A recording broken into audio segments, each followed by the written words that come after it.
Motivation. I'm motivated. But what do you do when motivation is not enough? You rely on your work ethic. You rely on your discipline. That's mentality. Now let's get it.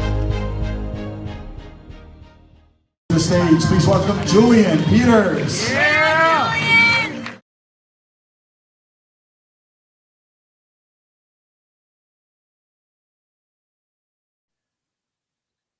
What's going on, everybody? This is Julian with Mentality Podcast. For those watching, how's it going? For those listening, welcome back to my voice. Today's special guest we got is Sadiel, we call him Lito Rojas. One of my college buddies from back in the day, professional hooper, and just been grinding ever since. How's it going, man? Man, it's going good, man. You know, out here living the life in Spain, still dealing with the COVID protocol, but I mean, out here enjoying life as much as I can. For sure. So did y'all season come to a halt? Last year when the COVID started in March, we stopped the season for 3 months, and then they tried to just do playoffs in June. It was like they just picked like the top 10 teams at the moment, and they just tried to make a little playoff situation. And they finished the season like that last year. And this year we've been playing. We haven't stopped none. We reschedule games when players catch COVID, but we just play without fans. I mean, it hasn't been fans in the games since we started, so it's a little different. I mean, for me, I'm a player that I like to play with the fans. You know, like I like the people to hate on me, screaming at me when I'm on the road, and when I'm at home, all the fans showing a lot of love. So it's difficult, but I mean, it is what it is. Sure. So, and you are at UCAM? Yeah, UCAM Murcia in Spain, Liga Endesa in the ACB in Spain. So that's top league, right? Yeah, it's the top league. It's this. People always say it's the second best league to the NBA. That's what I've heard. National league, yeah, as a national league, like Luka Doncic and all those guys come from Porzingis. All those guys, a lot of guys come from out this league. They start over here, then they go to the NBA and they have good careers. So yeah, it's top league from top to bottom. I mean, you're not going to find a league as good as the ACB. Right. So, and how long have you been on there? This is my 7th year, man. I'm the captain now. So this is my 7th year, man. I've been over here really grinding. Yeah. And they named it, right? They were saying they were gonna name the gym after me and stuff. It was one day here they was playing around saying they was gonna name the gym after me. So a lot of people are asking for that and all this stuff. Like there's a lot of fans out here. They show me a lot of love, man. I can't lie. I wouldn't want to trade what I've done here for nothing. I mean, because the people here treat me well. I've been here for a long time. I'm comfortable. The club, the front office, the GM, the fans, man. It's too much love, man. If you come out here and visit me, you'll see like in the streets, like when we walk around, they take care. When you with me, they're gonna take care of all of us. So it's a good feeling. And I'm actually might have to do that now, man, for sure. Like real talk. Man. Before we get to how you got to the point that you're at, because I want to tell that. Okay. I want you to tell that story because a lot of people, basically with my podcast, when I'm talking to people, I'm reaching beyond the surface level is what I call it. Yeah. So now everybody will see you captain 7 years. Like I want to do that. I'm like, do y'all realize the steps it took to get there first? But what was it like adjusting to the new culture, to being in Spain? Was that a hard transition? My first year, it was difficult. I won the championship in the NBA D-League. My last year there, I won the championship in 2014, I think. And then that summer league, I was playing with Indiana, and Indiana gave me the offer to go to preseason with them. It wasn't a non-guaranteed NBA contract, or UCAM gave me an offer to come to Spain on a 2-year contract, guaranteed. So, me, I had to do what was the smart thing to do and take the guaranteed contract for 2 years to make sure I could make the jump and have time to adjust. So they gave me a 2-year contract, so they gave me the time to adjust. But the first year, man, it was tough. It's completely different over here. You can stay in the lane for 5 seconds, so the defense is hard. You can't just drive and dunk on people as easy as you do in the NBA or in the USA because they don't have the defensive rule. And my first year with the coaches, the coaches were easy. He taught me a lot, but he was tough, man. He's like, if you can't pass the ball with one hand with your left hand, you can't play for me. So we have to practice. I'm just trying to learn how to pass the ball with my left hand, one hand at the time. Like I'm trying to learn how to do all these Luka Doncic passes just to be able to go on the court and do my role, which was to play defense and rebound and just do corner threes every once in a while. But like my first coach, like I was like, if you can't pass the ball, you can't play in this league. Like, so that was like one of the first things you had to learn, just like how to pass the ball and help your other teammates like get points and stuff. And I was always a guy, you know, I can pass, but like passing off the dribble with my left hand cross court and stuff like that was difficult. And it was just a grind, man. That first year, the refs called a lot of fouls on me because I was a new guy. And I'm a physical player, so they just foul me out every game, bro. Like I play 10 minutes and foul out and have 5 fouls. I'm like, man, it's crazy. And then the fans, you know, like some of the fans were mad at this time. Some of the fans didn't want me to be on the team. And it was just like a grind. It was like, man, like I want to be here. So like, I'm gonna just do whatever it takes to stay on this team. So I just kept working, going after practice, working harder. Still wasn't making many shots, but I was just grinding hard in practice every day. So the GM started to like me more and more. And then like he gave me the opportunity to keep playing. And then I came back the next year. And that next year I came back, I performed a lot better, but it was still just a different coach. And it's just difficult, man, being in a different country. I'm Dominican, but I didn't speak Spanish. So learning the language and trying to like mingle with your teammates and mingle like a new country. I didn't like the food at first. It's a lot of stuff, man. A lot of people from the U.S. don't understand what the players go through when they come to another country. I mean, Spain is beautiful, it's great. But when you first come, it's like a shock. It's like you have to put yourself in the community, try to like go talk to the fans outside of the basketball. You got to make a life. Or if you're just sitting at home playing video games, man, a lot of players get stressed out and become, I mean, I'll be honest, a lot of players become alcoholics just because of that, because they don't have nothing to do. If you don't get out in the community and try to smile and laugh with the fans and friends, you'll turn like that, man. So I did that a lot to just make it through my first 2 years, like just trying to make friends out here. Now, I didn't speak Spanish. I just go and be like, hola. And I just sit there and drink my Coca-Cola. And they just be talking. I'm like, yeah, see.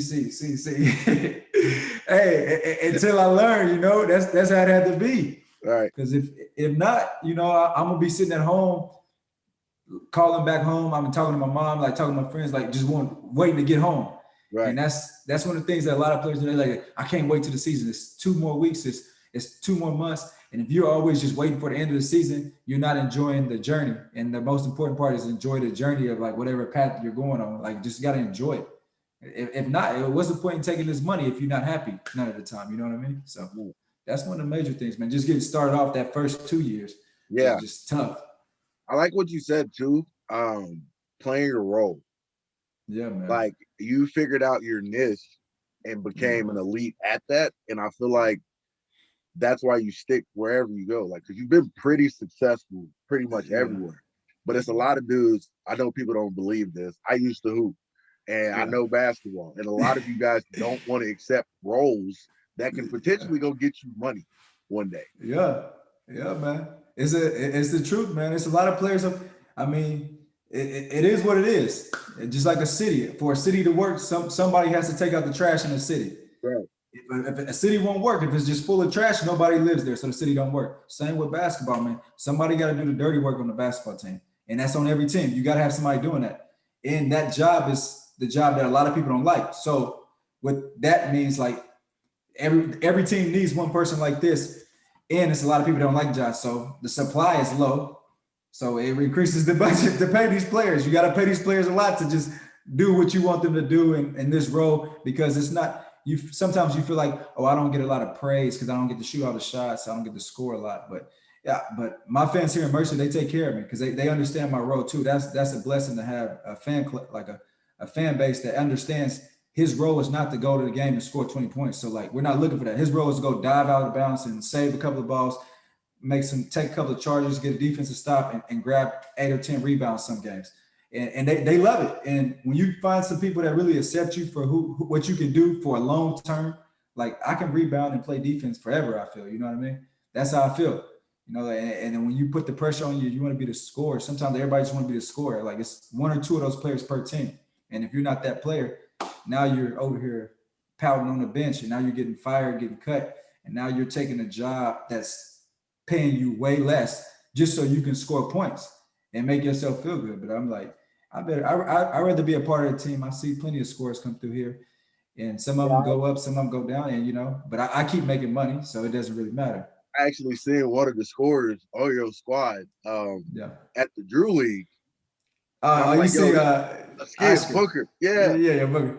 And I'm like, bro, this dude nice. And then they showed a highlight like 3-4 months later, and I'm like, man, that's Lito. Oh, he's like Lito. Like, so yeah, I know man. We had some big scores come through here, man, and if like sometimes we have a big score and we don't play as a team. Like in this league, you still won't win. You can't just have one player in this league or two players in this league. This league is a league that you need a whole team. Right. Everybody got to do their job, or your team won't be successful. And I like and Mercy, like we've been great when we play defense great. We like always one of the best rebounding teams, which I'm very proud to say that, because like we're usually like the hardest team in the league. Everybody says, oh, they're hard, they're dirty, they're rough, they rebound, and that's good because that's my role. So if I can make a whole team do my role at the elite level, at the best in the league, I'm doing my job, and that's all I go with it. And the GM knows that. And he said, Rojas, you just do your job, and we keep bringing you back, and the fans love me. So as of right now, I'm good. Next year I got to fight for another contract, but it's been a blessing for 7-8 years now to be here and be the captain and fight for this team and fight for this city. And we've done big things, went to the Final Four and stuff. So it's been fun.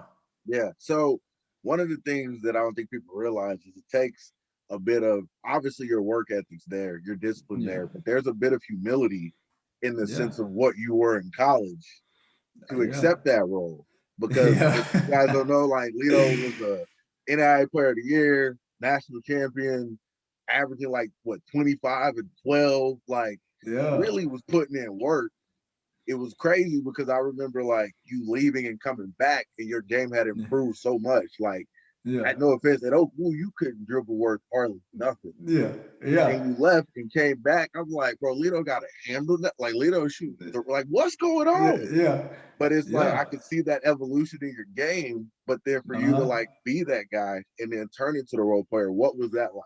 Because it takes humility. It takes humility, man.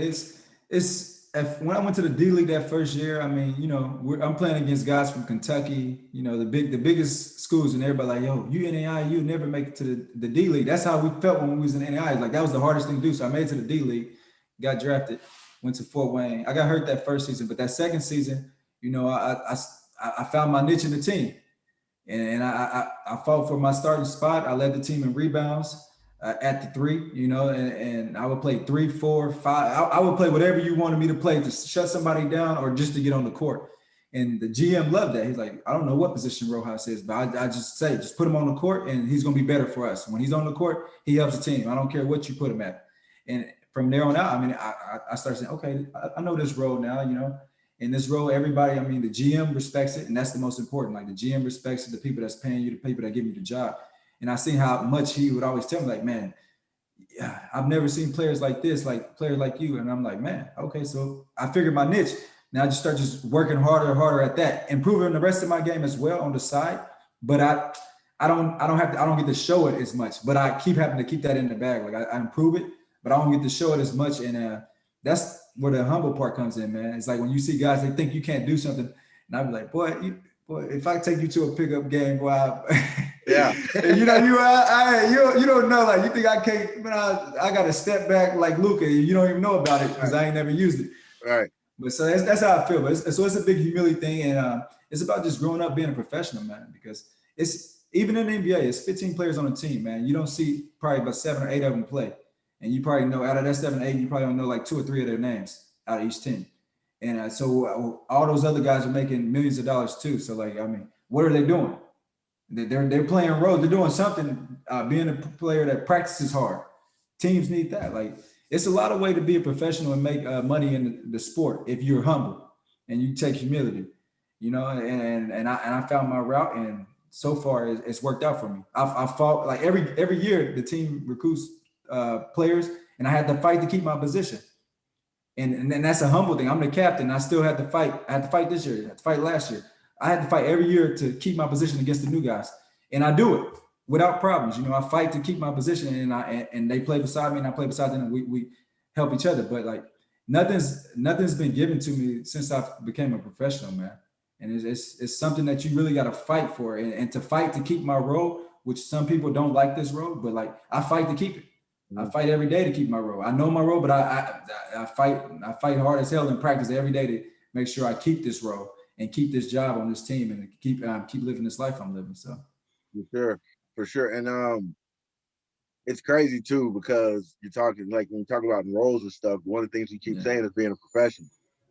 I would argue you had that mindset in college, bro. You was different in college, like even financially, the way you thought about money and stuff. Like I wish I would have took more from you back then, because it would have helped me further, because you were just thinking so far ahead of all of this in that aspect. So what are some of the things that you've been doing or advice that you have financially? I know Lito probably got like 12 houses now and everything. No, I ain't got 12, but no, the first thing I've done, I mean, the first thing I did when I first started making my money, I bought a condo in Dallas, in the nicest place where I knew the value would always raise up. So that's raised up in 4 years. The price of that's raised up like 40%.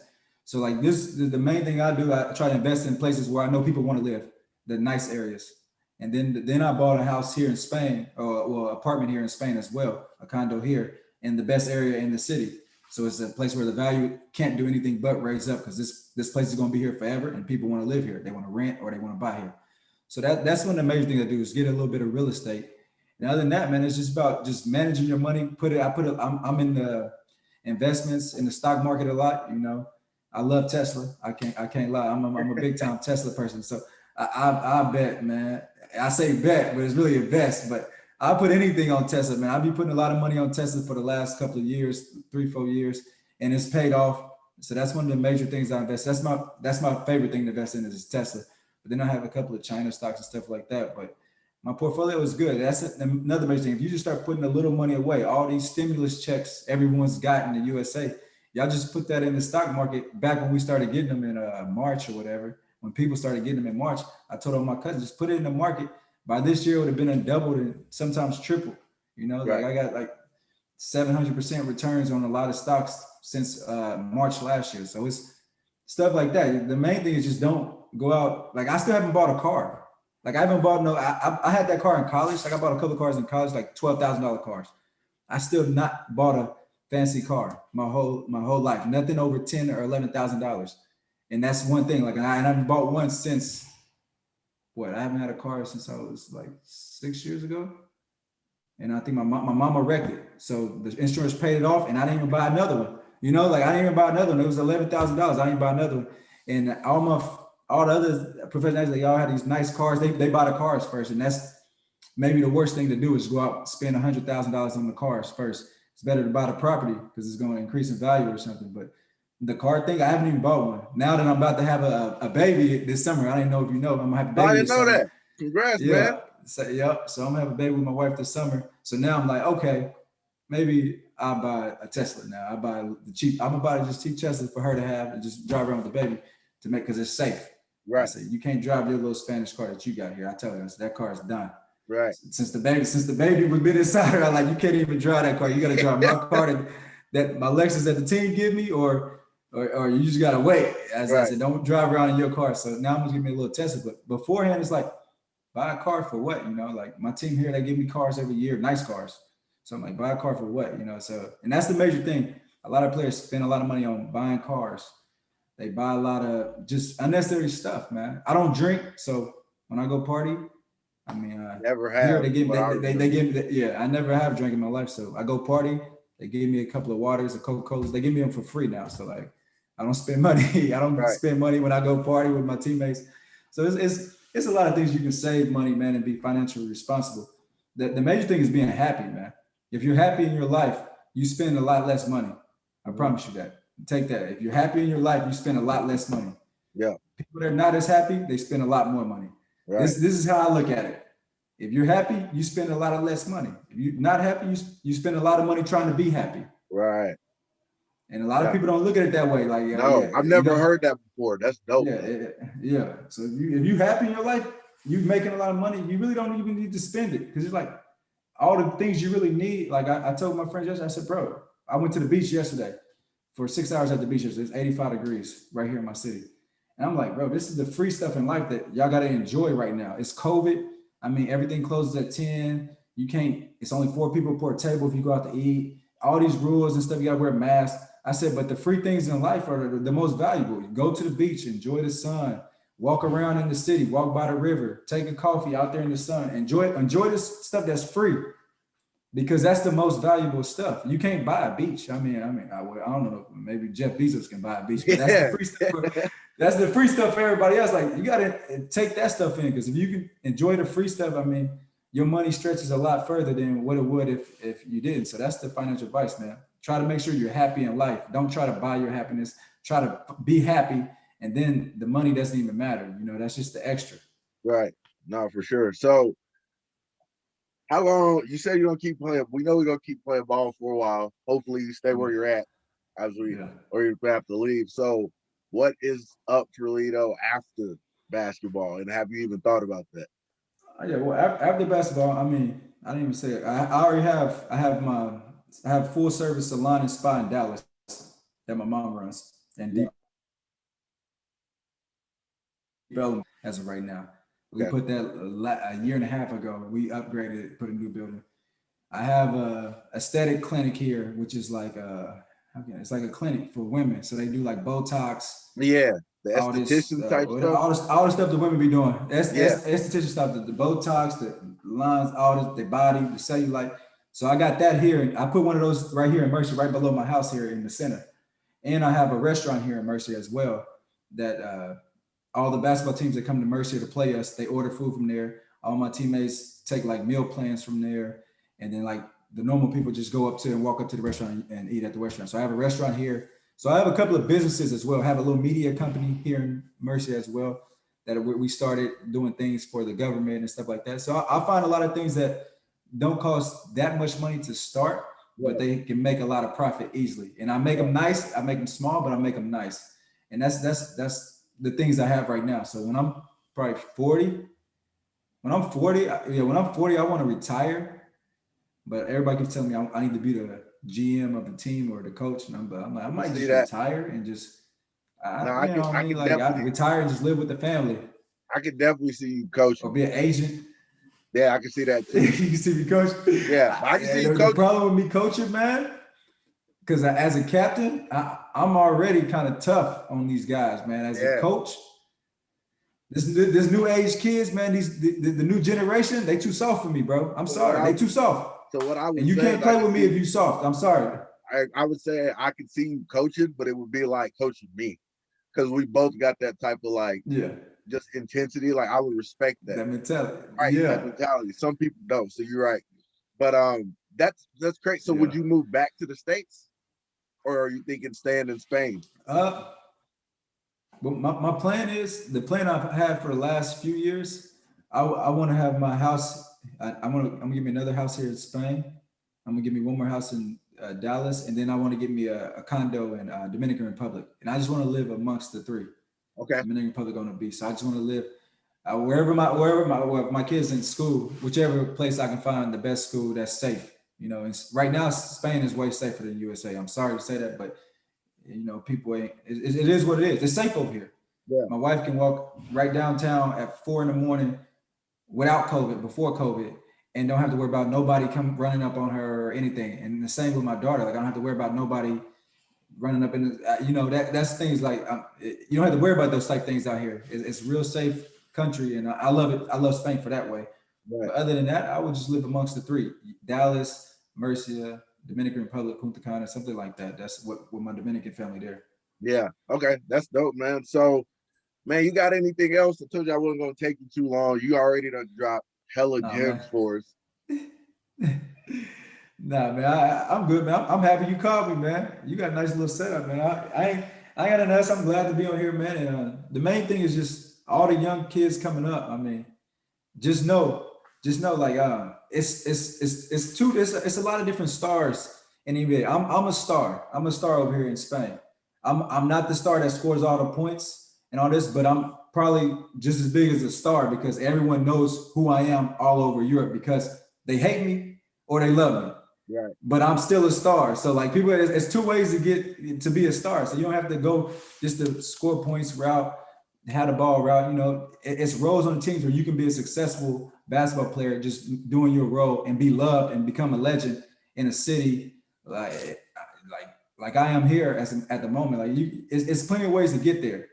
So just for the most people, I just want to motivate people to like just understand that, because the new generation, I mean, it's fun to be LaMelo Ball, but if you're not LaMelo Ball, I mean, it's 1 in a million. You know, if you ain't LaMelo Ball, it don't mean that you can still go be a pro and be on a team. You know, like it's plenty of ways to get there. So just want to motivate everybody to get there and think like that, man. And with the happiness thing, man, don't try to buy happiness, man. You can find your happiness when you broke. Yeah. I mean, when you broke, you need to find your happiness. So when you get that money, you don't need to be blowing it trying to still look for the happiness. When you broke, find your happiness. And then that's how I feel like, I ain't been broke because I always been making money, because I always like had a money mentality. But always. But I was looking for happiness all these years. And when you find your happiness, man, it's like, man, I can live off $20,000 if I wanted to. Like, there's no problem. Like, I'm that happy, you know? Yeah. But and you just got the money just to make sure your family, your mom, your dad, your daughter, your kids, and all them live good. Right. But when you get to the point where you just literally just happy and can live off a little money, it's a good feeling, man. For sure. So I actually have a thing, I call it mentality moments, where I like reiterate something. So you did it, but that's what I was going to reiterate, was the money can't buy happiness. You need to find your happiness, you know, outside of that, because it does make sense. And when you think about it, you see celebrities, you see superstar athletes take their life, and they got everything the money can buy because they just weren't truly happy. Yeah, man. It's basketball players like that. It's more, people don't know it, but it's a lot of basketball players that ain't happy, man. It's a lot. And it's sad, because that's your dream growing up, is just to be a professional basketball player. Over here in Europe, NBA, it's a lot of basketball players. A lot of places are just not happy. Yeah. And they just blowing the money, searching for happiness. And it really ain't about that, man. You need to follow God too. Like, man, Jesus Christ, if you ain't close to God, you losing the way from the jump. Right. For sure. At the end of the story, you know, you got to go out there and play for God. Like, your hardest every game, bad or good, you played your hardest and you did it for His glory. So, like, how I look at it, you did it for God, and if that's your best that day is just your best. Go home, go to sleep, and come back the next day and work harder. But it's very important, man. For sure. So for everybody watching, appreciate y'all watching. For everybody tuning in, appreciate y'all for listening. I'll have Lito's like information as far as like Instagram, if y'all want to go ahead and follow him, keep up with his career as it keeps going. And y'all know how it is as far as My Mentality Podcast go. So again, thank you guys, and y'all have a great day.